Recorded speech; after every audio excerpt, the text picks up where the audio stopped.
জয় ঠাকুর। তিনিই গুরু, যিনি অন্ধকার থেকে আলোয় আসার পথ দেখান।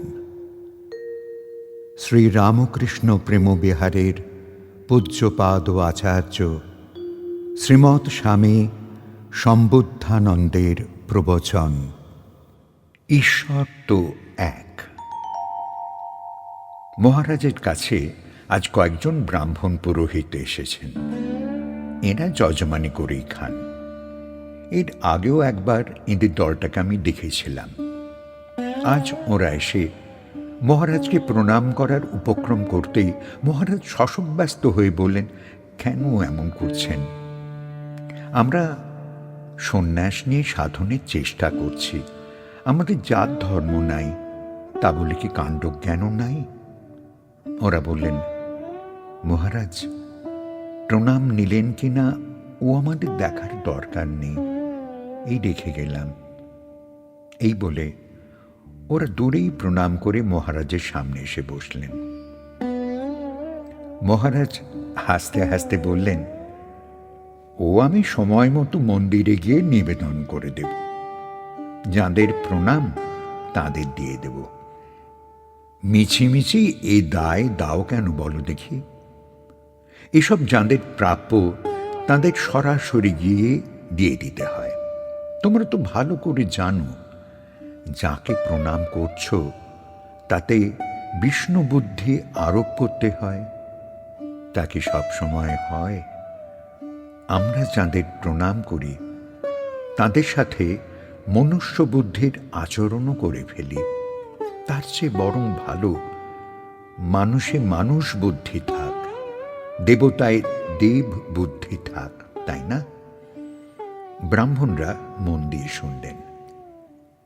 ওদেরই একজন বললেন, আচ্ছা ভগবানেও কি দেব বুদ্ধি সবসময় থাকে? মহারাজ বললেন, আহা, ওই জন্যই তো ঠাকুর শ্রী রামকৃষ্ণ সহজিয়া ভক্তিরসের উপায় বলে দিয়ে গেলেন। বললেন, ভগবানের সাথে আগে একটা সম্বন্ধ গড়ে নাও, তারপর পথ চলো। সখ্য, বাৎসল্য, মাতৃভাব আরো কত কি। ওই রকম একটা ভাব নিয়ে পড়ে থাকলেও তো হয়। না পারো তো দাস সেবক ভাবে পড়ে থাকো না। হেথায় সব নাটকের দৃশ্যের মতো করে যাও, হাততালি কুড়াও, আবার মনে মনে ভগবানের দাস। কত সুবিধা না? অযথা পায়ে পায়ে আর কত গড়াবে। আমায় কেউ প্রণাম করলে ওই জন্য দুশ্চিন্তায় পড়ে যাই। এই দেব ভাব আনলো, আবার কখন যেন কি ভাব দেখে সন্দেহ হবে, রাগ হবে, অভিমান হবে, দুঃখ পাবে। ওরকম হলে হয় নাকি? দেবতার মতো না ভাবলে দেবতার প্রাপ্য তাকে দেওয়া কি চলে? বাবা মা আর কত গুরুজনদের আশৈশব প্রণাম করে এলাম, কিন্তু অবোধ বয়সের ভাবটা ধরেই রাখতে পারিনি। প্রণম্যের প্রতি রাগ, দ্বেষ, ক্ষোভ, অভিমান, সন্দেহ এসব রাখা যায় না। প্রণাম মানে সব দিলাম, ভালো মন্দ সব। তবে ওসব আসবে কোথা থেকে? আমরাও বেশ শুনছিলাম, বুঝলামও ঝুপঝুপ করে প্রণাম করাটা কত অবান্তর। একজন ব্রাহ্মণ বললেন, মহারাজ ভগবান কতজন? মহারাজ বললেন, তুমিই বলো না। ভদ্রলোক বললেন, জানি তো, একজন। তবু কত ভাবে, কত রকম করে পুজো করে চলেছি, এর কারণটা কি বলুন না? মহারাজ বললেন, আপনারা অনেকে আছেন, আপনারাই বিচার করুন না এসবের কারণ কি। ওদের একজন বললেন, কেউ ধন দেবে, কেউ রক্ষা দেবে, কেউ বিদ্যা দেবে, কেউ অন্ন দেবে, নানান ব্যবস্থা। ওইটাই তো পুজোর পদ্ধতি পাল্টে যায়, উপকরণ মূর্তি সব পাল্টে যায়। আমরাও গৃহস্বামীর প্রয়োজন অনুসারে ব্যবস্থা দিই। কিন্তু বিশ্বাস করুন, মনে মনে কিন্তু বিলক্ষণ জানি, যাহা বিষ্ণু তাহাই কালী, ওই শিব ওই ব্রহ্ম, কোথাও পৃথক নয়। তবু কি কারণে যে এই স্রোতের বাইরে আসতে পারছি না, তা ধরতে পারি না। মহারাজ বললেন, প্রয়োজন অনুসারে যে তোমরা বললে ওইটি আসল কথা। এক দুধ, ওইটি মূল বস্তু, বাকি সব ওরই থেকে আসে। দুধ, ক্ষীর, রাবড়ি, মাখন, দই, পায়েস, রসগোল্লা, ছানা, পনির, আরো যত পারো বাড়াতে পারো। দেখো, একই বস্তুতে সব গড়া। গড়ার পদ্ধতিটাও যার যার মতন আলাদা, উপকারিতা আলাদা, স্বাদ গন্ধ আলাদা, সময়ও লাগে আলাদা আলাদা। সবার রূপটিও কিন্তু অবশেষে আলাদা হয়ে যায়। এবার যার যেমন চাহিদা, তাকে সেটা বানিয়ে দাও। বুঝে দিতে হবে, পেটের রুগীকে যেন ক্ষীর পায়েস খাইও না। ব্রাহ্মণরা চুপ করে বসে আছেন, কারো কারো মুখে হালকা হাসির রেখা। ওদেরই একজন বললেন, খুব সহজ করে বুঝিয়ে দিলেন মহারাজ, এক দুধ, তারই এত রূপ। এতদিন কত মানুষের প্রশ্নের মুখে পড়েছি, উত্তর দিতে পারিনি। অনেকেই বলেছেন, যদি ভগবান একই হন তবে এত পূজা পদ্ধতি কেন? এখন জোরালো স্পষ্ট উত্তরটা দিতে পারবো মহারাজ। মহারাজ বললেন, হই তোমাদের আর এক দোষ।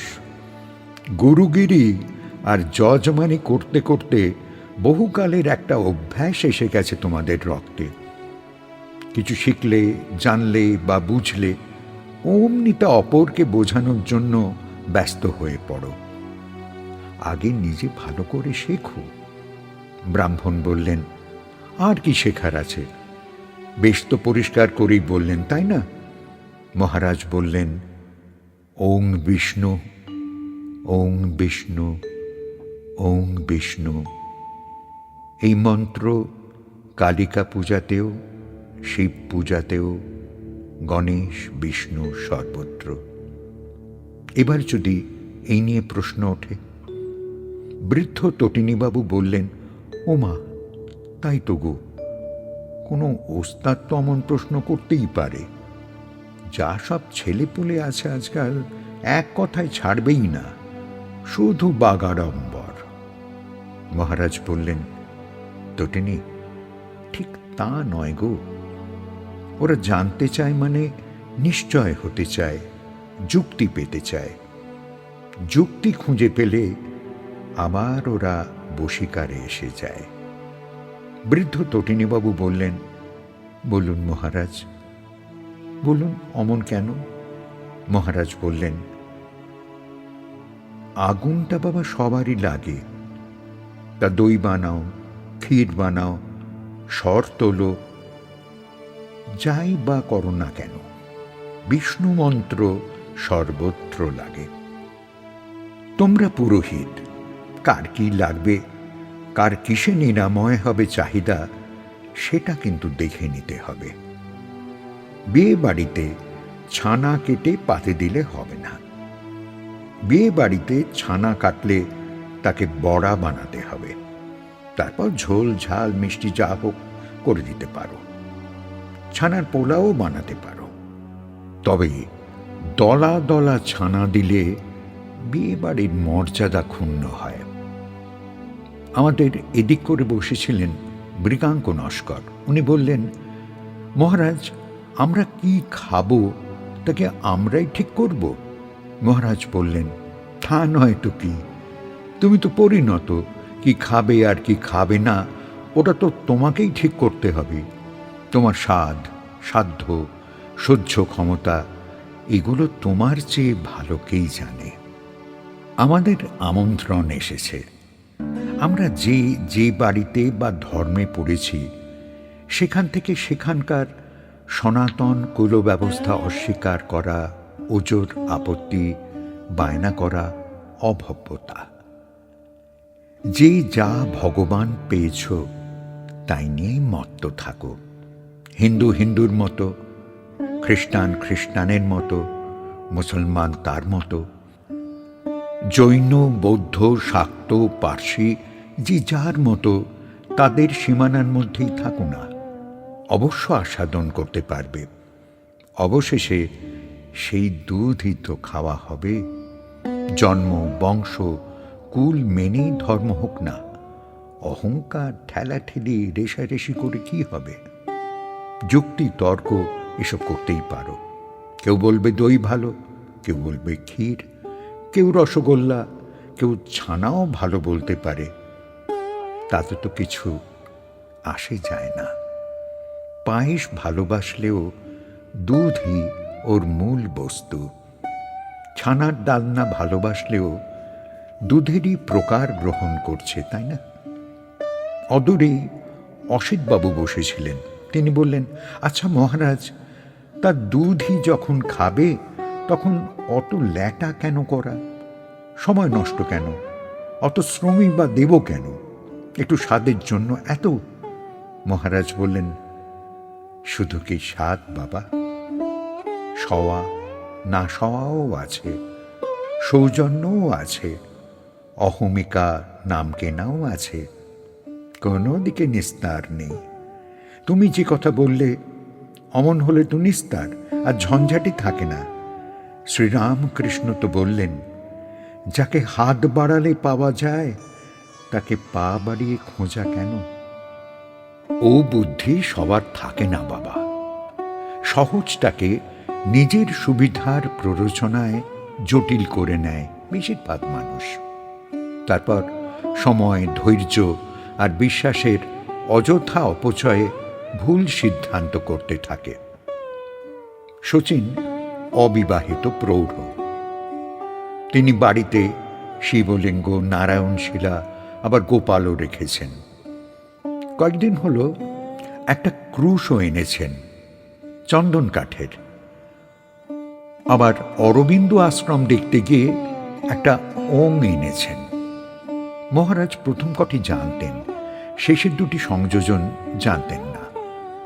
শচীনবাবু সবটা বলে বললেন, মহারাজ, কদিন হলো আমিও বিব্রত দ্বিধা বোধ করছি। এই মিউজিয়ামের আগ্রহটি বন্ধ হলে বাঁচি। মহারাজ মৃদু মৃদু হাসতে লাগলেন, বললেন, কিচ্ছু চিন্তার নেই। দেখবে তোমার মনটা একটা বিষয়েই মত্ত আছে, বাকিগুলো তোমার ভালো লাগে। ওসব থাকে থাক। তুমি অবিবাহিত, ছাত্র পড়াও, বহু ছাত্রছাত্রী আসে শুনেছি। যার যেমন ভালো লাগে সে তেমন গ্রহণ করবে। অনেক পদ রাঁধলে কি অনেক পদেই খেতে হবে? নিমন্ত্রণ দিয়েছ তো, আত্মীয় বন্ধু ছাত্রছাত্রী, তাদের জন্য এসব। তোমার ওরই মধ্যে একটি, ওইখানেই তোমার দৃঢ় ভক্তি, দৃঢ় বিশ্বাস রাখো। অনেক রাখায় দোষ নেই। অনেকের মধ্যে মনোনিবেশ করলে মন চঞ্চল হয়। তাই এক।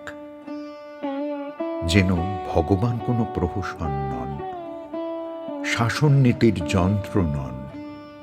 সত্য এক বিশাল শক্তি, আকাশ চোরা সূর্য চন্দ্রের মতো।